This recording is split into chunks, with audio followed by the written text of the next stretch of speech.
Good. Okay, we got to get cranked up and turn going back on the road again.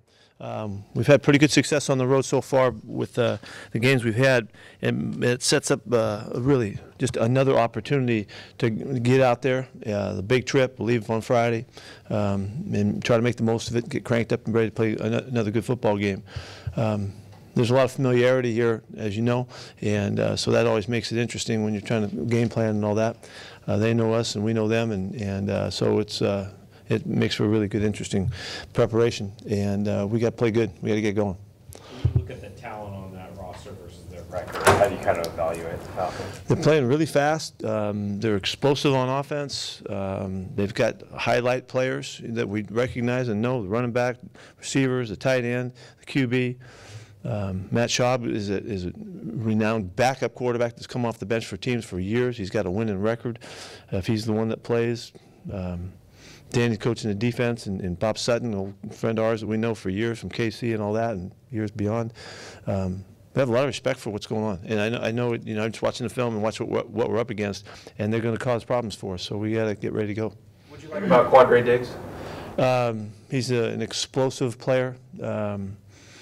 I've watched him for years be the kind of guy that throws his body around as well as you can do it. He's a real hitter and a playmaker. He's been played a lot of situations, played nickel. He's played a lot of coverage on key tight ends and key matchups. They've used him in a number of different ways. He's got a big variety of background that I just think he's been a unique player, and he's one of those guys that I've seen for a long time and have liked for a long time, and really feel lucky to get him. Which of those spots will you focus him in on first? Well, he'll wind up playing free safety and strong safety. He'll play both for us in time here, but we'll start him out where we can fit him in best. You'll see in time on that one.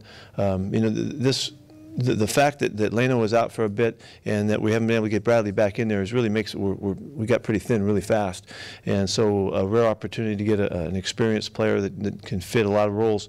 It gives us real flexibility, and so we had to do it. I think John made a great move to get this done. He seemed like, based on the reaction from a lot of Lions players, a pretty popular guy in that locker room. What do you think makes that so?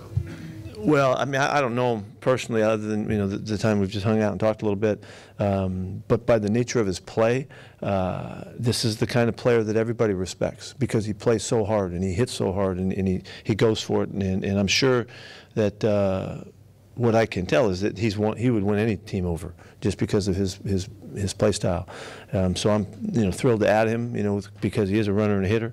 I'm sure our guys will see that in him too. I mean, I think he was captain of the team too, and that's a big tribute. So obviously he's held in high regard by those guys. How surprised were you that he was available? No, very much so. Yeah, I didn't think that could be possible. Just we get concerned with our depth and our issues with having a couple guys banged up, and we're not sure when they're going to get back. There's a little uncertainty with Bradley. Bradley may pop back here soon, but he hasn't been able to yet, and we know Leno's out for a bit, and so we were looking, and so it just happened to pop up just right. It's not easy to join a team in the middle of the year. What is it about the culture in your locker room that you're counting on to help get him up to speed and that makes that a little bit easier? Well, Jen, I'm hoping that our guys will do like they always do. They know we're trying to compete to be as good as we can, and they've got to help whomever is there, whether it's a young guy or a guy from outside in or whatever. They got to help. So our guys will do that, I'm sure. This is a good place to come to. Our guys. I'm sure he's already been welcomed in. He's got friends on the team, Nick Ballore and Luke. He's really good friends with Tyler Lockett, and so he's got guys already that he knows that are already happy to see him and all that. That's always nice. Nice to have that kind of reception. But he won't have any problem. I think he'll jump right in. Did you talk to any of those guys who are friends with him about him before you guys got him? Or? In some cases. So is Bradley out Sunday, or is he out? I don't know that yet. He's not practicing today. That's all I can tell you today. So I can't tell you. I don't know. Could Diggs potentially play any nickel for you, or are those days kind of behind you? You think he did play? No, he's not that old. He could do that. He could be in there. He certainly has enough kind of spectrum of play that he could do a lot of stuff. So he's a blitzer. He's a down safety. He can play in the hole. He can do all that stuff. He's done it all. They played a lot of left and right where you have to do everything at their place in years past, and so he's really well versed. Pete, I know you're not talking with Dan this week at all, but it seems like he is in the I'll hot seat. answer the call if he calls. I'm okay there. What do you think it's like? Does it change how you coach, or is it distracting when you? It seems like very much so that he is in the hot seat right now. How do you feel like that would affect? No, it doesn't affect. Nothing should affect the way we prepare. I mean, you can't even come up with a scenario where it should affect the way we prepare. That's by philosophical design. We want to do exactly the same stuff that it takes to get us at our best every single week, regardless of the circumstances. So this is just one of those circumstances, and so it certainly isn't going to affect our players, and as long as it doesn't affect me and a couple of guys that are, that have been old friends and all that, which it won't. I'm not talking about how it would affect you. I'm talking about how it would affect someone like Dan. I don't know. Yeah, that's Dan. I don't know that. I just know how we're doing it. It looked like Jaron Reed and Jadeveon Clowney were having a lot of conversations on the sideline during the game. They had a week of practice, but what is now having that game experience do for them going forward? Because you can't replicate that speed or what they're actually it just helps. There's so much stuff that has to happen, before they really are clicking. And but these are two guys that really care, and they have a good relationship, and the communication is absolutely necessary. I mean, it takes a long time where you can really feel the way a player plays next to you and can benefit from that. But we don't have the benefit of that, so we're going for it, and we're just going to keep mixing these guys as much as we can and try to accelerate their process. And both these guys are communicators. They both have a lot of savvy, and I think they'll fit together really well. It's just we'll improve as we go. So much of this league is based on measurables and size and combines and whatever, and so you have like Matt Ryan and Julio Jones, like the picture perfect kind of quarterback and wide receiver, what everyone looks for, and you guys kind of have the opposite with Russ and Tyler, but the production's there. The opposite. Kind of cool. They have great chemistry too. They can make plays and they can run real fast and throw the ball real hard. What are you talking about? A duo that is different than what necessarily the league looks for. As there you go. Okay, I got you. Well, the measurables and all of that is really important over the long haul of things when you look at big numbers and big spreads and evaluations and all that. But it's the people that make the plays in there, that bring the style and the nature and the savvy and the experience and the extraordinary uniqueness, and so I don't know how to really address that other than you got to look at everything, and the combine is really important. That gives us guidelines and all that, but those are just guidelines. It's why the meetings with the players and the personal evaluations and all the conversation, the communications, as well as the assessments of how they play the game, is just so crucial. The four guys you mentioned are four great players. They really are, and their styles are different, but the results are very similar, and they do it in their own unique ways, which I think is really cool. And I don't know. In our time, we've always tried to look through being stuck on the numbers. The numbers are really important, but you got to see the player and the person to really make a great assessment and all that. Do you think they would have been drafted higher if they were taller? Yes, absolutely, I do. You mentioned Trey kind of turning a corner the other day in recent weeks. Was there like a specific teaching point that led to that, or just was this him kind of? Say the question again. You mentioned kind of turning things around or improving. Was there like a sit down and coaching point with that, or was that just him? No, it's just ongoing conversation, about how things are going and just assessing, okay, with corner play in particular, when you really watch these guys really closely, they go through kind of trends of style almost, and things they'll start to pick things up, and their style and their technique will change a little bit over time based on what's been going on. They're always very heady players, and they're trying to figure it out, and it's such a fine art being on the line of scrimmage and all that it's like almost like a golf swing. You got to come back to the truth of your swing and who you are and all of that, and it's just a ongoing process, and we're always tweaking and trying to get it right. I just think it's been the process, and there was a time a few weeks back that we our conversations kind of got into some stuff, and I've watched him just go right back into the real basics of it, and the real pure stepping stuff that he does, and you can see it's really helped his game some, and they'll change again. There'll be other. You don't just nail this thing because it's such an art form that they try to own, and master. How's your golf game? I left it a long time ago. Yeah, I was going for a while, but third kid came along, and I found my clubs hung up in the garage where I couldn't get at it, and so things changed. Remember your best score? When we know who's going to start at right guard, and is it important to keep both Jamarco and DJ happy? Is it important to keep them happy? I think it's really helpful. It's productive when in your culture when you can keep guys feeling good and connected to the competition. That's why we're competing all the time. Keeping guys happy, that's not always available to us, but what we need to do is be truthful and be straight up about what's going on, so everybody knows where they stand and they're battling. And I keep standing for giving guys opportunities to show who they are and what they're all about, and to give them the chance to compete, to play more. And so that's an ongoing challenge, but that's what's going on right now. And so it's a great situation for us. We're thrilled about Jamarco's play the last 3 weeks. We love the fact that DJ's back. He was back last week to be an emergency player. This week he's ready to play football, and he can go. So it worked out great at that spot, and so it just makes us better.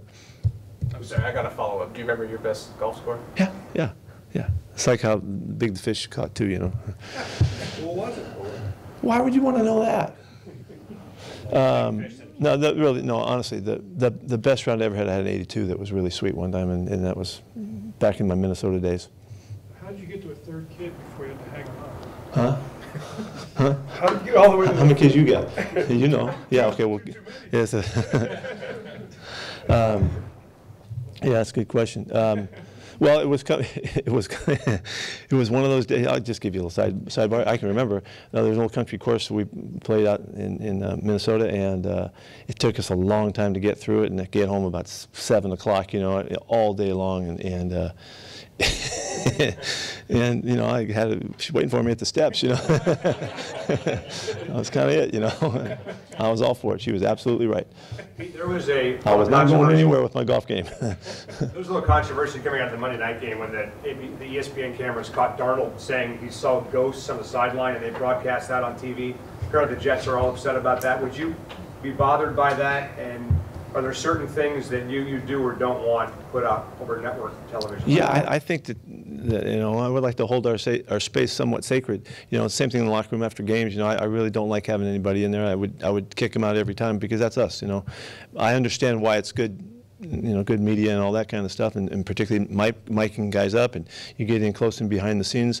I get it, and it's I just don't want to do it any more than they absolutely have to do our part for the league.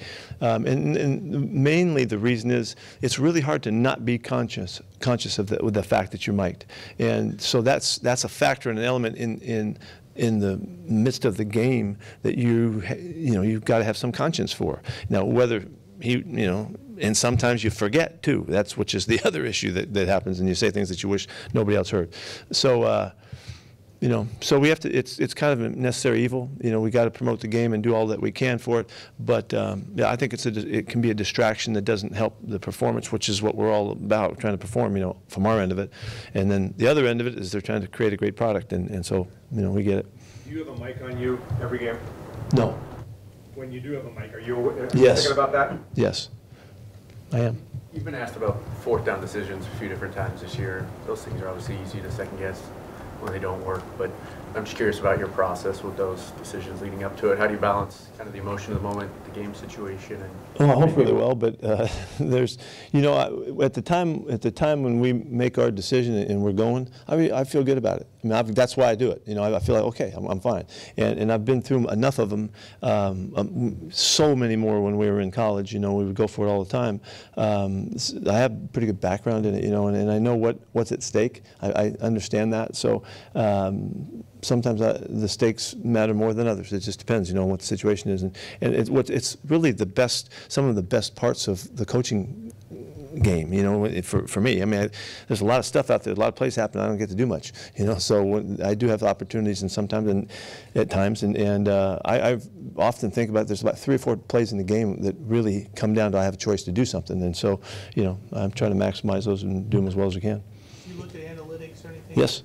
Yeah, sure, we're well aware. Hey, going back to evaluating players, is there any one person that's influenced how you do that, or do you just keep on evolving through the years? That's a good question. I would like to think that Coach Grant was the guy that influenced me the most, and because of the way he mentored me, in whether he meant to or not, he mentored me, I mean, during the years we were there, to look at the whole package and to take all the time and never quickly judge the decisions about personnel. And from that I took that the evaluation process never ends. I took that from being with Bud, and that really was most apparent when we were at SC, when we were doing all the, you know, we did everything. I had to do personnel and the coaching, you know, and the evaluation is to take in every single bit of information that you can, and then go from your gut and trust that you're okay. And that's what Bud was famous for, from my perspective. And there's a sense of how you do that. You know, you don't get impatient. You don't snap judge. You don't overreact. You know, you just take your time and in mature, you know, organized fashion, you wait it out, and then you make good choices. And then, but when you do, you go, you trust it, and that's. I think I was most influenced by him in that regard. That has to do with a lot of stuff, but it does necessarily applies to personnel in particular. Did the play of Tedrick Thompson affect your consideration for the Diggs trade? No, it's the guys that are banged up that I'm concerned about, and not knowing when they can get back was really at hand. What's Ed Dixon's status? What do you guys think? Yeah, he's working really well. He's going to come back next week, and I think next week is his first chance back. Is that right? Is it next week? He can practice. Yeah, he's practicing next week, and based on what I'm seeing, he's going to be practicing to play. And now that's pretty optimistic right now, but I've watched his workouts a number of times in the last couple of weeks, and he's working hard, and he has a chance, and meaning he has a chance to come back in that week and help us some. So we'll see what happens, but that's pretty hopeful, but he looks good. Will Dwayne be able to practice today? He's going to get some more today. Yep. Tyler and Russ, what makes their chemistry so good? Goes into that. I think it's the 2 individual guys are so gifted that you just keep them together long enough, and they have got along. There's a good harmony between those guys that they've been able to benefit from each other's expertise. You know, they're just the stuff that Russ does and the stuff that Tyler does. There's lots of it you can't orchestrate and you can't coach it. They just have such instinct for the moments. And what's awesome now is we see them dance together. You know, it's like figure skating almost for those guys. And the things that they've been able to do just this year in particular have just jumped out even more than ever. But Tyler's so gifted at just awareness, and Russell is too. And it just now that they're both benefiting from each other's, you know, special nature. Touchdown. Did you see the flag first, or was that kind of like a no, or okay, that's a cool play, or I mean, it's kind of? I was concerned about the flag. You know, I saw him catch the ball. I was concerned that the flag may take it away. I didn't know what the flag was called for. I didn't get it. How's Ziggy Ansah doing with the ankle injury? We'll see how he does today. He ran really well this morning, and he looked like he's really close to getting back. So we have a chance to see him play this week. How's Phil Haynes? A chance. Pardon me? How's Phil Haynes? He's doing well. We're monitoring how he handles the workloads, and so these 2 days, today and tomorrow, are huge for him to show us where he is, whether he's ready to come back for us next week. So we will. We're going to try to max out the 2 weeks before we make that decision. Whenever Dwayne does get back, how big will it be to get George back in that tight end role, especially? It's a big deal to us. Yeah, it's really a big deal. When if we can get that done, I think George is such a unique guy at that position that's a really important thing for us. If we can get it, we've missed it for a couple of weeks now. You guys have a really strong record over the years coming off a loss. Is there something about the process to how you guys respond to that? I hope so. Yeah, I hope so. You know, we've been working at it for a long time. It's interesting, though. It isn't the work that you do on this week. It's the work that you do in the weeks past I think, to bring the mentality to a place where you come back to Monday and you do what you do on Monday, take Tuesday off, and Wednesday is Wednesday. That means that the focus goes right to what's coming up, and what's happened before is left behind in a really disciplined fashion. So no matter how much it hurt or how much you rejoiced, you can let that impact of what's coming up go so that you can find consistency. And I think that's I think it's something we've really tried really hard to own, and you know, it only tells the next week we go out. We'll see how we do, but it's a big deal to me to make sure that I do a good job with these guys in finding that consistency and how to return to what you're capable of doing. The whole don't look past anybody conversation, is that more of a college thing than a pro thing? No, that's every level of every sport, everywhere, I think. You have that conversation with these guys? Absolutely. Well, and not in the words that you use. We have our own words for it, but yeah, I mean it's hugely important. I mean, consistency is like the name of the game. You know, anybody can win sometimes. Anybody can go out and have a good day. It's can you come back? Anybody can have a good play. Can you come back the next chance that you have? And that's how do you return to the moment and the focus and what it takes to make the plays that you just made. And that's to let it go. And it's a huge part of it is the letting go of what just occurred, and don't let judgment kick in and get in the way of what's going to happen next.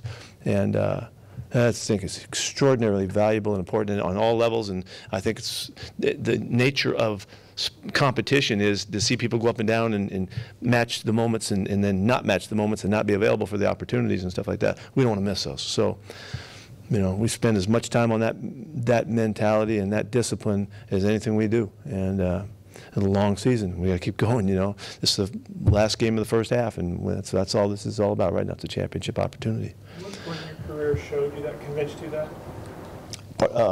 What point in my career?